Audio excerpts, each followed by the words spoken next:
Today, aakyat po kami papunta sa Skyline View Deck ng Quirino, Ilocos Sur. At syempre, hindi kami magbabike kasi ang tirik nun eh. First vlog ko po to na nakamotor, and syempre, mas love ko pa din ang MTB. Sakto lang kasing nagkayayaan kaming magpipinsan at magtutropa na magmotor papuntang Skyline View Deck at Besang Pass. It's an adventure and it will really fit in with the other contents of this channel. With that being said, let's meet the squad, starting with the team drivers. Syempre, ako. Tapos si Angelo. Tapos si George or Gigi. Mark or Macmac. Jeric or B-Boy. Ang kapatid kong si Riza. At si Trisha o Tingting. At sa mga backriders naman, si Auntie Jocelyn, Jessica, Natalie, Charmel, Allison, at syempre ang OBR ko na Trisha din ang pangalan. And as you can see, wala pa yung ibang riders na minention ko kanina. So pupunta kami ng Petron para dun na lang namin sila hintayin.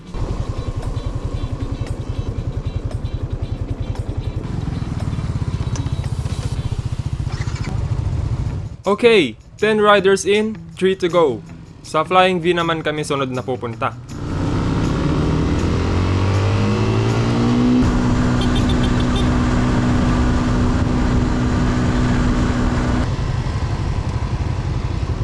Kabisado ti Flying V. Weird. Sorry ka. 11 riders in, dalawa na lang.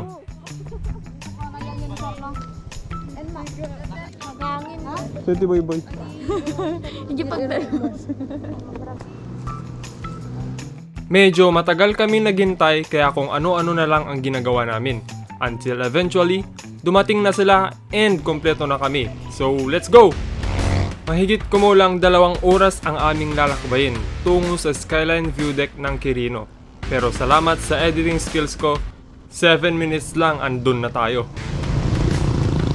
Nagpagas at nag-CR na kami dito sa sentrum ng Santa para tuloy-tuloy na ang aming biyahe. Tapos di nagtagal ay nasa Narvacan na kami. Tapos nadaan din kami sa maliwanag na tulay ng Santa Maria at sa tabing dagat ng San Esteban.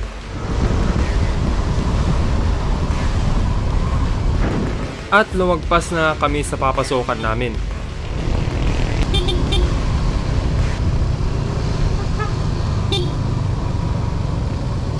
DJ ko man.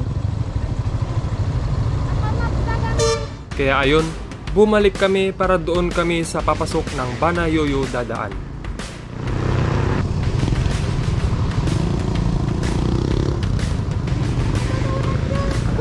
Huwag na dami dyan. Patago din rin. And we are back on track at simula na din ng ahonan. At di na ako familiar sa mga lugar na to. Plus, ang dilim pa ng daanan.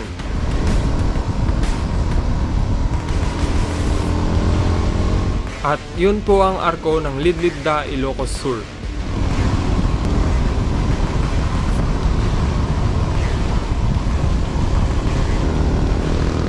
At di nagtagal ay nasa arko na din kami ng San Emilio, Ilocos Sur. Nafe-feel na namin na mataas na ang aming narating dahil napakaginaw na po sa point na to. Pero tuloy lang kami sa pag-ahon, paglusong, tapos ahon ulit.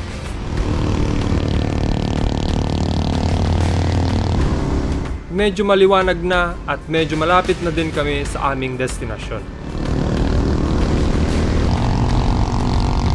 Konting piga pa sa Salinyador at finally, nakarating din kami dito sa Skyline View Deck ng Quirino, Ilocos Sur.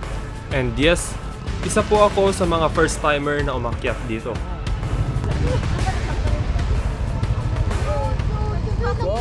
At pagkatapos naming magbayad ng entrance fee, dali-dali ko nang nilabas ang camera dahil hindi makokompleto ang aming pamamasyal kung walang titikan. Kumakita yan.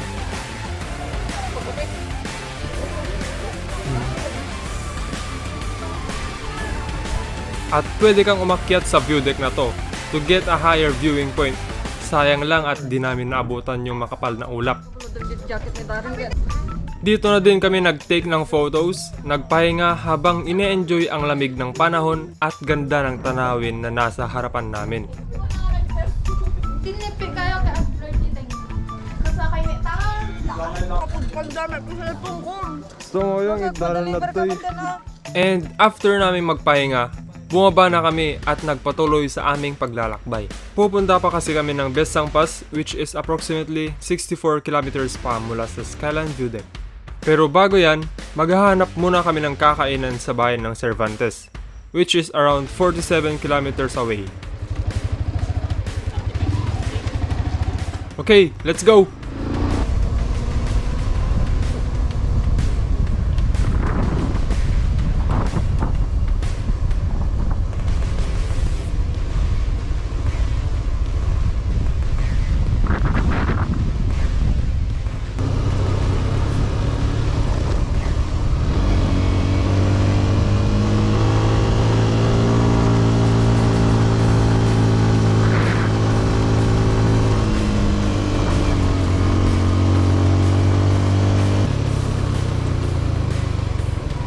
Tumigil sila para higpitan yung back brake ni Riza.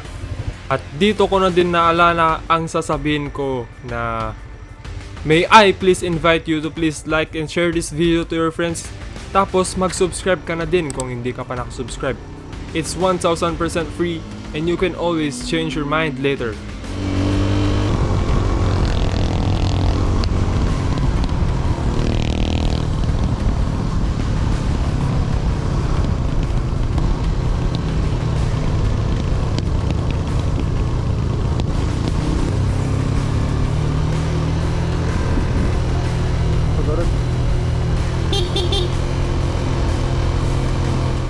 At sa puntong ito, parang may naaamoy akong parang sunog na guma. Kaya bumubusina ako para huminto muna kami saglit at imbestigahan kung saan nanggagaling yung amoy na yun. And turns out, naamoy din pala ng mga kasama ko yung amoy na yun. Alam naman.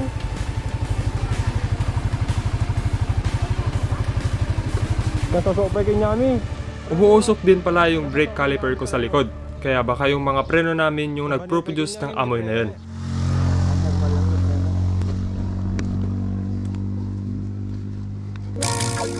Yes, I remember. Ako may kinyakid. Pero hinayaan muna naming lumamig yung mga preno namin bago magpatuloy.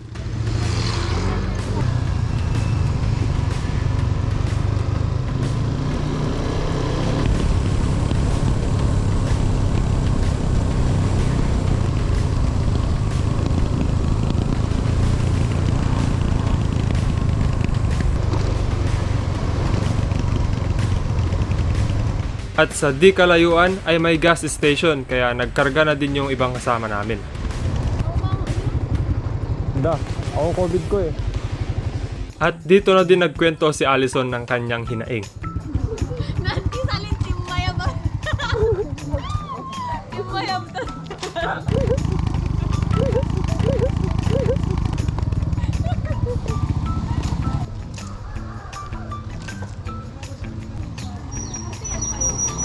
Okay, let's go ulit!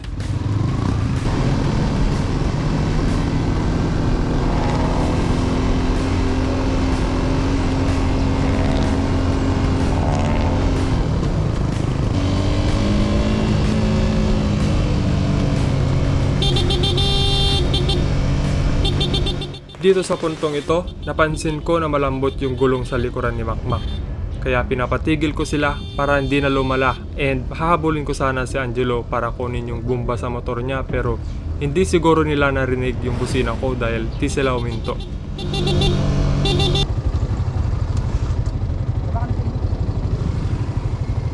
Tatawagan ko sana sila kaso wala palang signal dito. Phone service. Kaya binaba ko muna si Trisha at dali-dali na akong humabol sa kanila at sana hindi pa sila nakakalayo.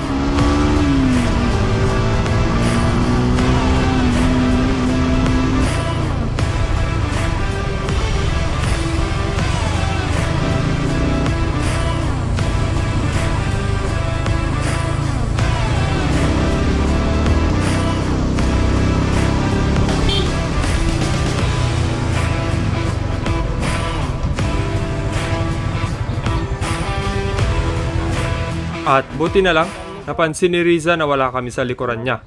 Pinapatawagan ko rin yung ibang kasama namin pero wala pa rin signal. Pero buti na lang, dumaan ang batang to kaya naki-hotspot na siya at tumawag. Nagtanan ni Angelo. At sakto naman na bumalik si Angelo dahil nasa kanya yung air pump. Maganda yun, yung T-Bridge, top 5.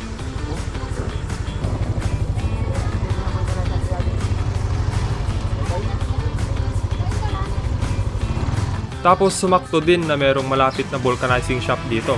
Kaya dali-dali na kaming bumalik kina Makmak.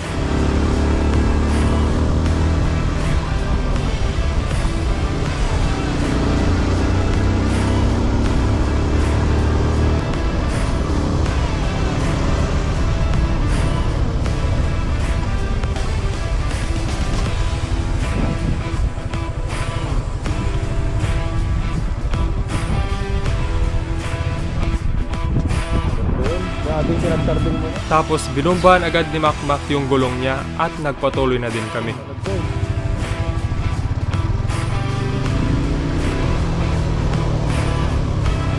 Pero di nagtagal, lumambot ulit yung gulong ni Makmak. And nauna na si Angelo na may hawak ng air pump. Kaya humabol ulit ako para kunin yung bumba. Bumba. Ako manin. Flat manin. Bati ka to yan.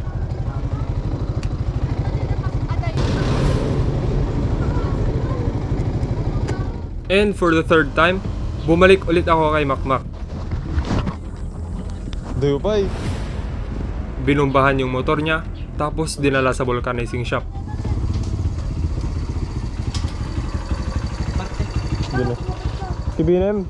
Kailangan daw na palitan yung interior dahil nasira yung pito ng gulong niya. Sa interior pa to eh. 90 by 70. By 14 lang yung piling nyo. By 17 day guys.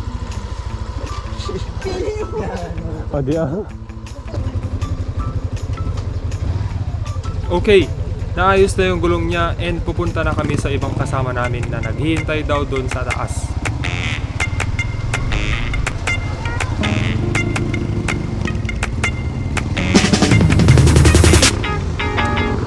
Well, when you feel it can get worse, it's like every day just gets more gray. I gotta wait for it, wait for it. Well, when the truth begins to work, know that everyone gonna see the sun. You gotta wait for it, wait for it. Been through some hard times. Kasama na namin sila at tutuloy na kami kung saan kami dapat maroon. But I still believe we're gonna be okay. We're gonna be okay. We're gonna be alright. We're gonna be alright. We're gonna be okay. We're gonna be alright. Ito po ang bayan ng Cervantes at dito na din kami maghahanap ng kakainan dahil kumakalam na ang aming mga sikmura. Burger Hans House. Sinong mami? Tired na sa... Hello, Mami! Nag-order kami ng kakainin dito sa tabi ng kanilang palengke. Tapos dito na din kami nagpahinga saglit. Nagkwekwentuhan nga din yung iba habang naghihintay. Pinag-uusapan nila yung saglitang pagtalon ni Auntie sa upuan niya kanina. Sayang lang at di ko nakita, kaya nakinig na lang ako.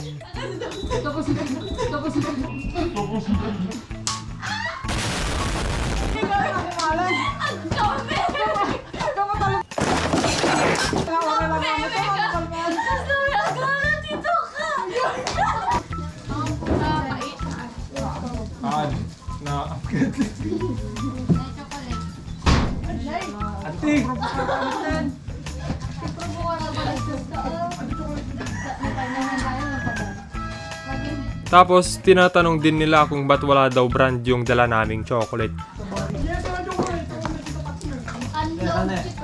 Kulete kami na ganun. Random yung flavor. Dagdo manor cubes kasi.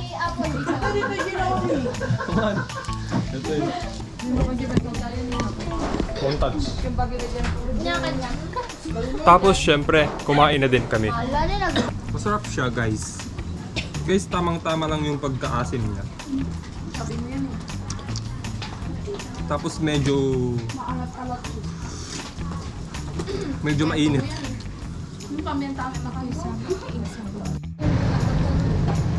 Pagkatapos namin kumain, naghanap kami ng bibilihan ng energy drink.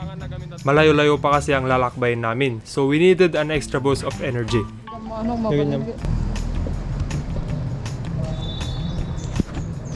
Okay, best sangpas na ang next destination namin.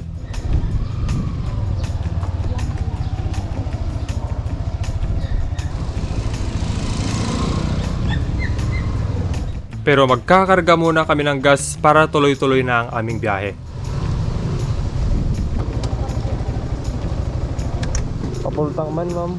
Okay, let's go! Matinding ahonan ulit ang aming tatahaking daanan.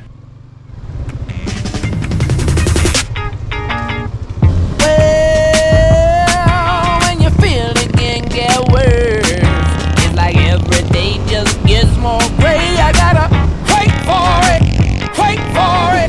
Well, when the truth begins to hurt, know that everyone gonna see the sun. You gotta wait for it, wait for it. Been through some hard times, yeah, yeah, but I still believe we're gonna be okay. We're gonna be okay. We're gonna be alright. We're gonna be okay.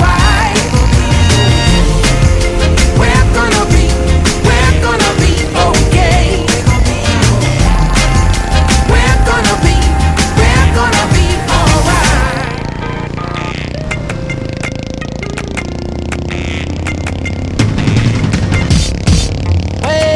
Well, two sides to every coin. When you toss it up, leave it all to luck. You're gonna pay for it, pay for it. Well, when you wonder what's the point, if you lose your faith, can't find your way, you're gonna pay for it, pay for it. Been through some hard times, yeah, yeah, but I still believe we're gonna be okay. We're gonna be okay. We're gonna be alright. We're gonna be At may nadaanan kaming eco park pero di na kami bumaba dahil baka kapusin kami sa oras. Parating kayo? Kaan? gonna be, we're gonna be alright. We're gonna be okay. We're gonna be alright. Let's come together, together. Believe in the better, better. Can't change the weather, weather. Everything gonna be alright now. Let's come together, together. Believe in the better, better. You can't change the weather, weather. You gotta keep up the fight. We're gonna be okay. We're gonna be okay. We're gonna be alright. We're gonna be.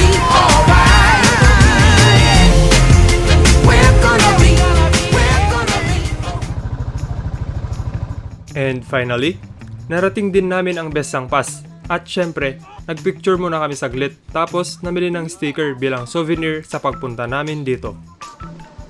Hindi pang bike na. Saglit lang naman kami dito tapos tumuloy na din kami.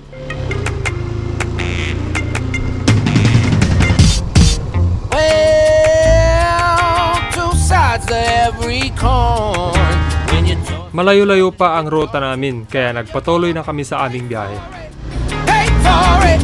Well, when you wonder what's the point, if you lose your faith, can't find your way, you're gonna pay for it, pay for it.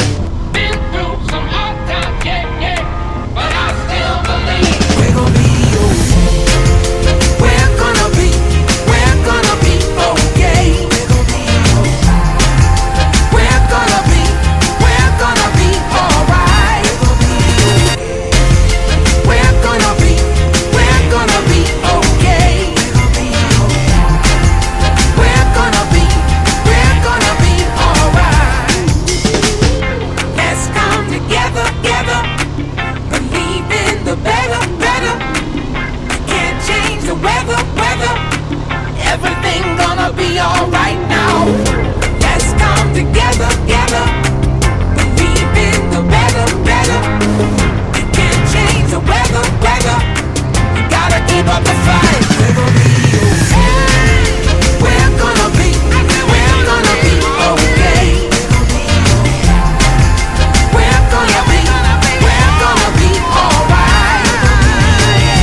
At nalobat na dito ang camera ko. Nakalimutan ko kasing magpalit ng battery bago kami bumaba. Nakalabas na kami dito sa Tagudin. At pupunta na kami sa arko ng Ilocosur para magpicture. Dahil bakit hindi?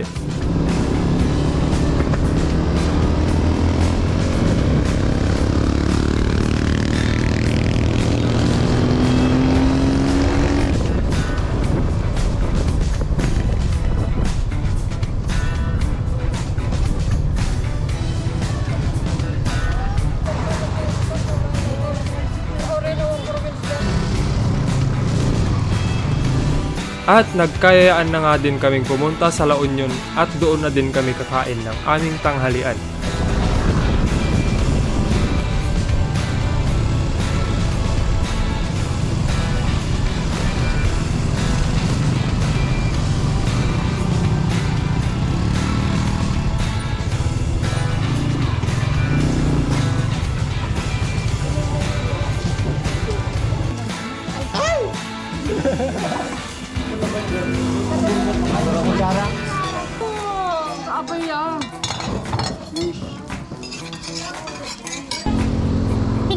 Pagkatapos namin kumain, it is time to go home na.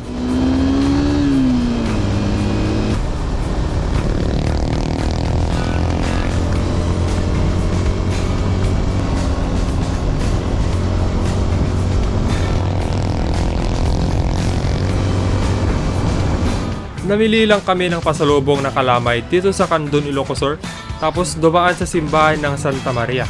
Magtitirik daw si auntie ng kandila.